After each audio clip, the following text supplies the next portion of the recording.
All right, welcome back to the channel. Monday morning, about 9:50.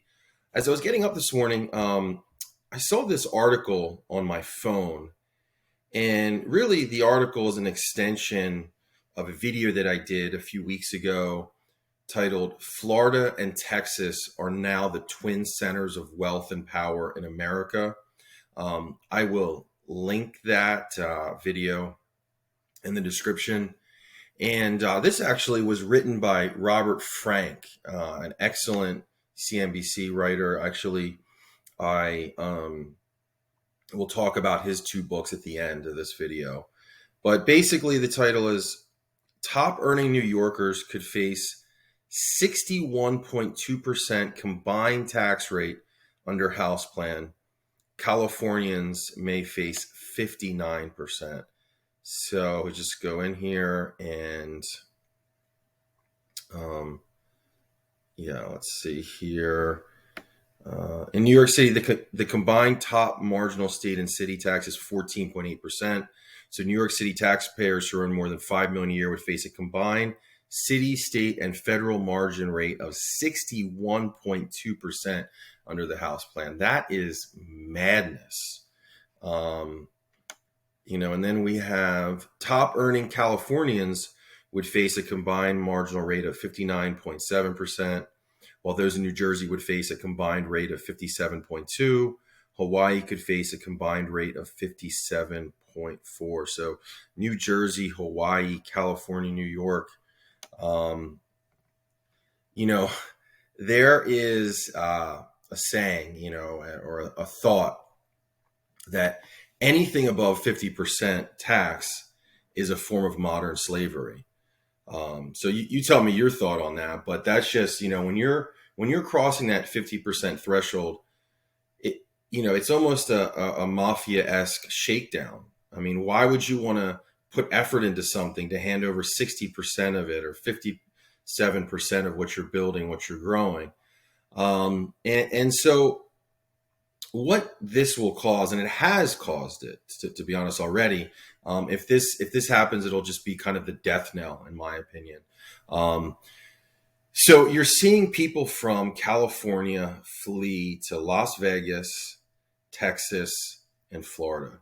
And so these people are bringing with them their capital, their know-how, all the things that made them successful in those particular states. And so it's what you have, a brain drain or a capital drain. Just some notable examples. And I talk about this in my previous video that I'll link. Just some, for example, Grant Cardone is the guy who taught me the real estate game. He was in California at the time, and he told his wife, you know what, sell everything. We're out of here. And he relocated his whole empire to Aventura, Sunny Isles area of North Miami Beach, North Miami, I guess that would be. Patrick Bet-David, California.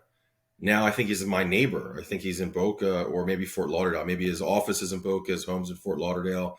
So he's down here. I just saw a video the other day on Graham Stephan, used to be in California, now is in Las Vegas. And there's others, and there's David Tepper, there's Carl Icahn. You could just go down the list. What will be interesting is if something like this passes, or even just the threat of something like this passing, is that you have a continued push from Wall Street wealth to West Palm Beach to Miami. I know the mayor of Miami is really pushing to try to turn Miami into like a Silicon Valley, Wall Street fusion. West Palm Beach is also making that pitch. And if something like this passes, I mean, if you're Jonathan Gray at Blackstone, if you're David Solomon at Goldman, are you really going to just endure this and say nothing, and just basically be shaken down by the government? You've achieved this success. You're just going to submit to a shakedown. That's up to them, of course. And then I think you'll see Silicon Valley. You'll see a lot of that California tech money going to places like Austin, Texas, and South Florida as well. So that's also interesting. Just a little side note. I live in South Florida, and my new neighbors are very famous YouTuber kind of MTV-esque celebrities. Are young, very young. I think like early 20s, late tweens, early 20s. I think early 20s actually. Famous YouTubers. I mean, I'm on YouTube as a finance guy, but obviously I'm not a famous YouTuber. The way I look at that is my wealth comes from my stock and real estate holdings. This is kind of fun for me. I'd like to build it, of course, but whereas I see a YouTuber as someone who's built their empire starting on YouTube. So I mean, they moved though from Los Angeles, from my understanding. I haven't interacted, but so that you're seeing that someone that would have lived in Los Angeles or Beverly Hills before now is in Palm Beach or Boca or Las Olas in Fort Lauderdale or Sunny Isles, Aventura, Miami Beach, Brickell. So you're seeing this influx of wealth here. Actually, Boca, where I am, people oftentimes refer to it as the sixth borough of New York, and I think that's just even going to increase. And so I think what you could see in the future really is two distinct Americas. So that's why I joke with the title here, sort of the socialist republics of California and New York, where you have things like tribalism, clannish, a focus on unions, a focus on collectivism, a focus on tax as punishment to the rich so that it can be redistributed to the state and expropriated. An emphasis on the common good. Robert Reich discussed this in the book, The Common Good. So I think you're going to start to see more and more of this sensibility in these particular places. And then you're going to have individuals. So you're going to have those who are more Marxist or even light Marxist. So maybe not full-blown Marxist, but like Thomas Piketty, Gabriel Zuckman, Emmanuel Saez. These are three economists that are advising the progressives. Sort of socialism light might be a better way to put it. Not full-blown socialism or communism, but taxes at 60% for high earners. Lots of bureaucracy for businesses. The inability to evict tenants, that they have the right to sort of occupy that space, which means you no longer own it. If you can't evict a tenant, do you even own that property? So you're going to start to see all of these sort of culture war topics play out in these states, and I just think, I mean, just to give you a sense, I bought this home in Boca, $730,000 last year. I could sell it today for 1.1 to 1.3 million, just in the last year, because Boca, Palm Beach, Delray, Fort Lauderdale, people want to be here. People of means, people of success, don't want to live sort of in a Marxist worldview. They're more John Galt's from Ayn Rand perspective. They're hustlers, they're doers, they're go-getters, they're salespeople, they're high energy, they're positive. And so they don't want to be submissive to the whims of the state, of a very powerful state, a top-down authoritarianism. And so that's just kind of like an interesting headline this morning. Be interested to see your thoughts in the comment section.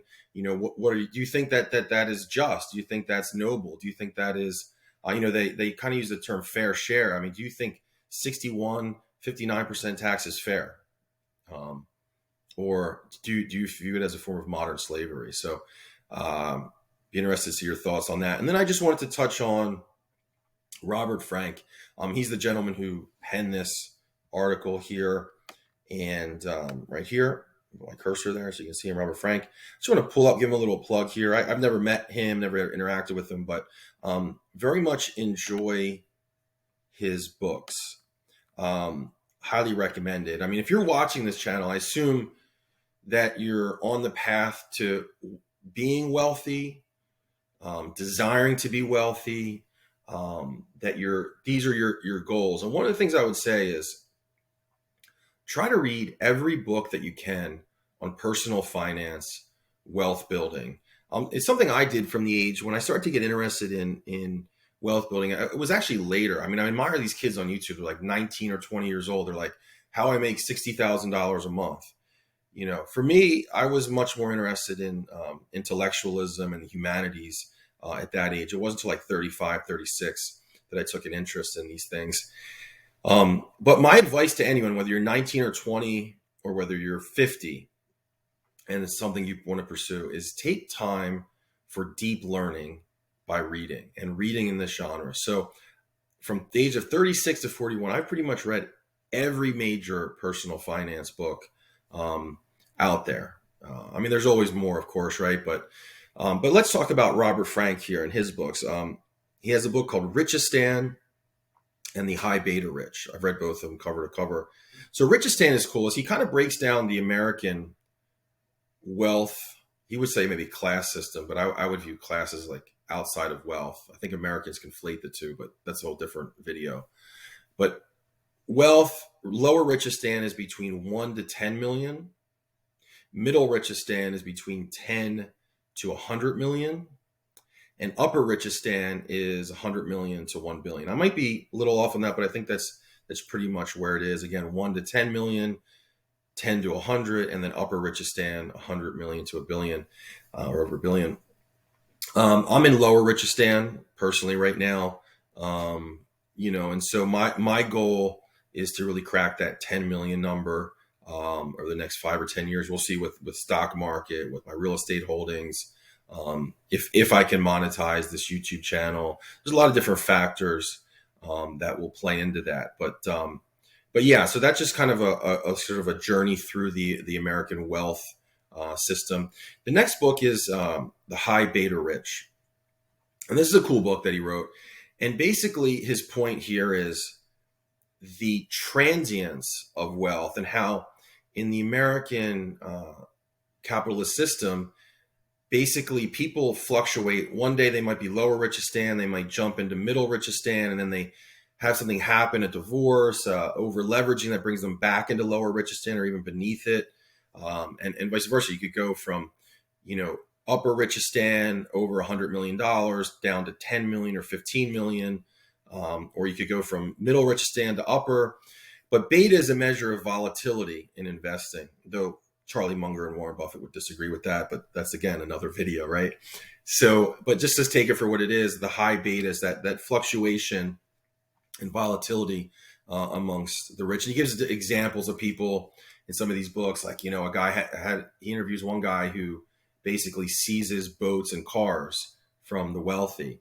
And he talks about, like, he'll go seize a Bentley because the guy can't make his payment, or a boat or a plane, that these things are leveraged and the payments haven't been made, and so on and so forth. So yeah, so definitely recommend Robert Frank on that. Just a quick little TD here.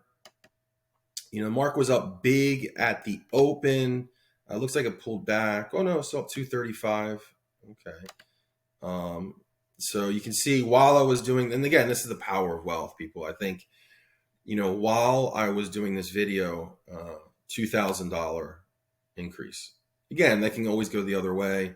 You can see I did a video on Gazprom the other day when it was trading at $9, and it was, by the end of the video, it was down to $8.91. It's back to $9.06. You can see my Chinese bank here, my leverage ETFs, Blackstone. I mentioned Blackstone's video, Jonathan Gray. I've read all the books on Blackstone.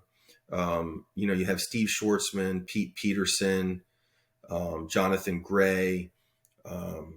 Pete Peterson wrote a book. I'd have to pull it up, but it's either The American Dream or My American Dream or American Capitalism. There's a book, The Kings of Capital, and then there's another book that Steve Schwartzman wrote fairly recently. So there you have it. So that's pretty much it for today. You'll see here, big jump in the Dow. It was like 5 straight days of losses last week. So, but we're just in that 34, 35 range, just kind of hanging out there. So that's pretty much it for today. Take care. Ciao.